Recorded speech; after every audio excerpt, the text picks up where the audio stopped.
In this video, I'm going to be talking about how to create that safe space within yourself so that as you further progress on your healing or spiritual journey, that you have that inner foundation ready and available to you to go through all of the pain and the trauma and the emotions and the memories and everything that's going to surface once you start down this path. And I'm telling you, once you really start down this path, once you really go for it, there's no turning back. There's no changing your mind. So it's nice to build that internal foundation, because what is meant to really just stick around and be felt for a day, maybe a week, can stick around for years if you don't have this foundation. If you're often judging yourself, shaming, guilting, blaming, calling yourself names, you're just gonna stay in the loop. And the same pattern is gonna keep, sorry, there's a hair on my face. The same pattern is just gonna keep coming back around, because by shaming yourself, by guilting yourself, by telling yourself that you shouldn't be feeling this, or this shouldn't be still coming up, that you shouldn't still be experiencing this, every time you say that, it's like you hit a roadblock. You just keep hitting a roadblock over and over and over and over again, because you're missing the entire point. The whole entire point for these things to arise are so that we can forgive, move past, and release them. But when you shame yourself and you guilt yourself, you're not giving yourself the permission to go through what you need to go through in order to get to the other side. So that's what this video is going to be about. I did take notes for this video. So firstly, I kind of just touched on that, but why is it important to create a safe space for yourself? Right? And we just talked about a lot of that, but the most important part is that you love yourself, right? You're watching this video, you're here, you're tuning into this, so you want to create that safe space within yourself. And even just wanting to create that safe space is a sign that you either do love yourself or you're learning how to love yourself. Somebody who didn't love themselves would not be attracted to a video like this. So I just want to tell you that right now. You're already on the right path. You're already taking awesome steps towards creating that safe space just by being attracted to a video like this. And so now, before I go into the how to do this, I want to say that in these ways how to create the safe space, sometimes there can still be something inside of us that is just not allowing us to move forward. We can intellectualize all of these concepts, but unless you embody it and your body understands it, you're gonna still hit roadblock after roadblock. So there's nothing wrong with you. If you do need extra support or extra help, I do offer a 8-week coaching one-on-one package where we'll meet once a week for 45 minutes, and I will really go through it with you for 45 minutes once a week for 8 weeks. We'll talk on Zoom, Google Meet, whatever, and yeah, we'll sort of just talk about what's going on, what's coming up, the judgments you may have around what's coming up, where your roadblocks are coming from, and then through that, we'll be able to build that foundation together so that after the 8 weeks is over, you can just move on and you have the tools that you need to go through this on your own. Because essentially that's the goal. The goal is to be able to go through these things on our own if need be. External support is beautiful. External support can be incredible. But I think the end goal is to understand that you already have everything that you need within yourself. So yeah, that's the end goal, is to teach you how to have that foundation so that you don't need to, I mean, of course, if you need to ask for help, again, there's nothing wrong with that, but the end goal would be that you've built that foundation that you can upkeep so that you can go through this without all of the external support. So, I would say the very, very, very first step to creating a internal safe space is a mindfulness practice. And perhaps this is annoying to hear. I think this is something that people say a lot. People talk about a mindfulness practice often, but it truly is one of the biggest helpful tools. One of the greatest tools you can give to yourself is just sitting in stillness and becoming aware of what arises. And you're not going to be good at it at first. It's going to be very overwhelming. You're going to have a lot resurface. You might have frustration, boredom, anger, all of these things, anxieties, fears. You're going to have all these thoughts coming up. You're going to have all of these memories coming up to the surface. And if we can learn how to just sit with that and observe it, then that gives us a starting point to knowing what it is that we even need to work on, or what we need to release, or what we need to feel. Because how do you even know what you need to look at and feel if you're not giving yourself the time to be with yourself and to see what comes up to the surface? If you never give yourself that time, you're never going to know what is inside of you begging to be looked at. So that would be the first step, is to create a 10 to 20 minute mindfulness practice once a day, every day. Just put it in your, 10 minutes before you go to bed. Just sit down and be with everything and learn how to observe from a detached place. So that would be the number one tool.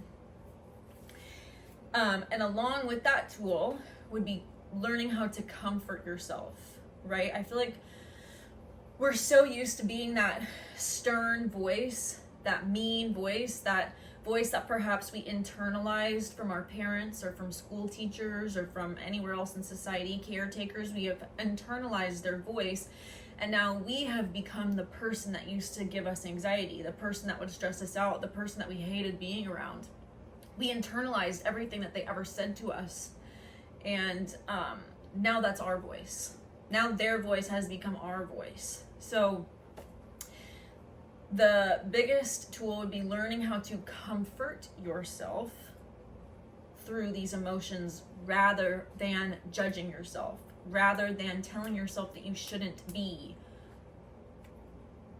telling yourself that you're lazy, that you're stupid, all of these awful things that we say to ourselves that aren't really our own voice, but an internalized voice from something external that either made us feel this certain way or someone told us this certain thing, and now we've internalized all of these things, and we unconsciously reinforce all of these negative self-talk and negative behaviors because we're not conscious. So this is going to go hand in hand with a mindfulness practice, is also being aware of how you're speaking to yourself during the mindfulness practice. Are you being mean to yourself? Are you telling yourself that you shouldn't be?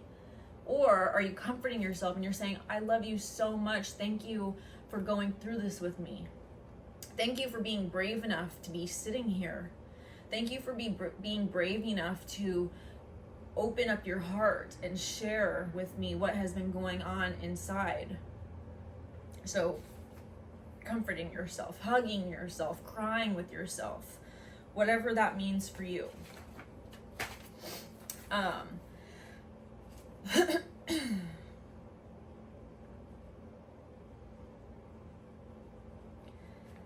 So before we actually become that physical embodiment of a safe space, something that could be really helpful is finding an external safe space where you can go to process and sit, whether that is like a prayer and meditation thing that you set up in your closet, whether you do it in your car, whether you have to walk to a nearby park or even go to a public library, somewhere where you can sit and be quiet and not be bothered, and you can feel safe, like no one's going to come barging in on you, no one's going to come yelling at you, no one's going to be coming and pointing fingers and whatever. Somewhere where you feel safe.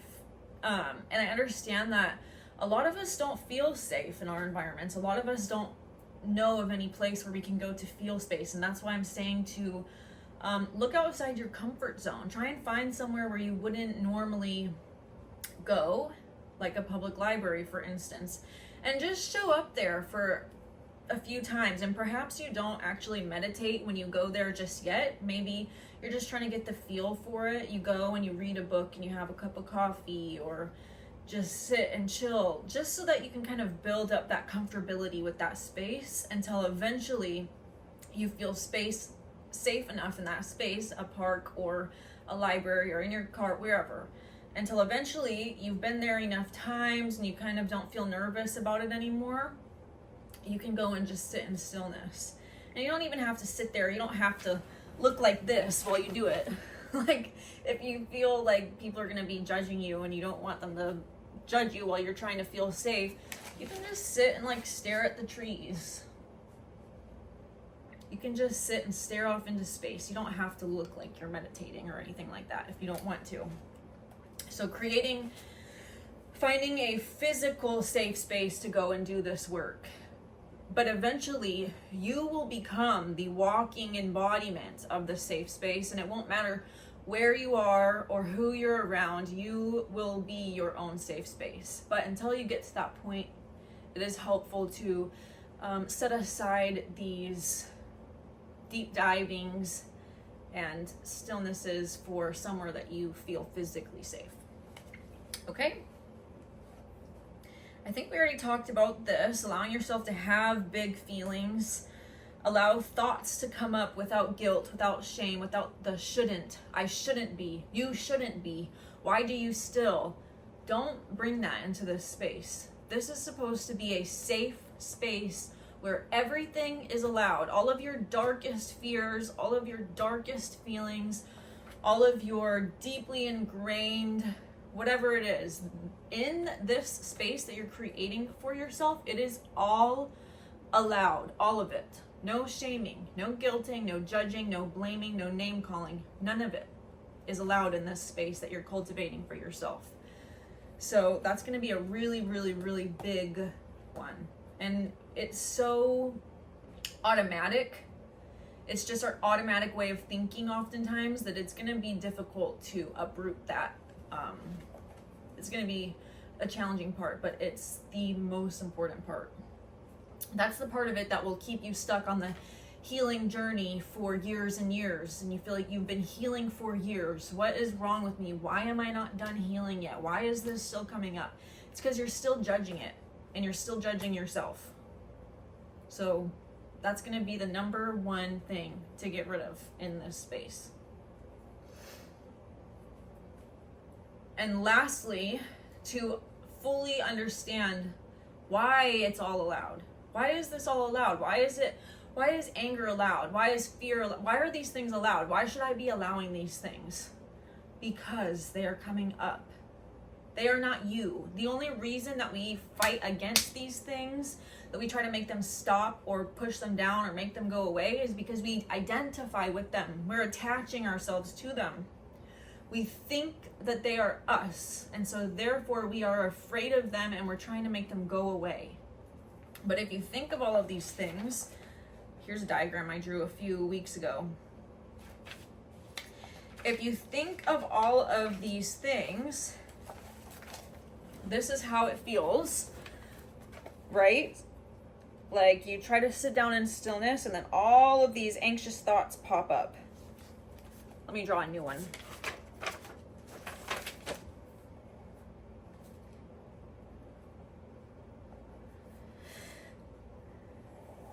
Okay, so you try and sit down in stillness and all of these hectic, crazy, awful memories, thoughts, feelings all start to pop up into your awareness. And the reason why it's so difficult to observe them from a neutral place is because you're sending out energetic cords to them. When you go down the rabbit hole with the thought, when you shame yourself, when you judge yourself, you're energetically attaching yourself to it. You are energetically attaching a cord to that thought, and you're pulling it down to keep it anchored in your reality. When you shame, all of it is keeping it anchored here. Okay? What we are practicing, it's a practice. What we are practicing is becoming the still point amidst the chaos. Right? So this is all the chaotic thoughts happening all around us. And we are this point in the center. We are this neutral observer. And this is our realm of consciousness. The circle is your realm of consciousness. The squiggles are thoughts, feelings, memories, attachments, anxieties, and it's floating all around us. And we're practicing just observing it from the center, not anchoring it down into our reality by shaming, saying, oh, I can't believe this thought is popping up into your mind. I can't believe this memory is popping up into your mind. You should be over that by now. When you say that, energetic cord goes straight to that memory and you anchor it down and it stays longer. When you can just look at it and say, that's interesting that that memory's popping up. Okay, well, I'm just going to choose to let it go. Control, Alt, Delete. Literally, Control, Alt, Delete. I'm going to choose to let that go. It's not happening right now. This memory, it's not happening right now. It's not. It already happened. So I'm going to be present. I'm going to sit with the right here, right now, and I'm just going to observe it coming in and observe it floating away. Okay? So I really, really, really hope that this video was helpful. If you stayed this long, please give me a like and a subscribe if you want to see more videos like this. That would really help me out. Thank you guys so much, and I'll see y'all next time.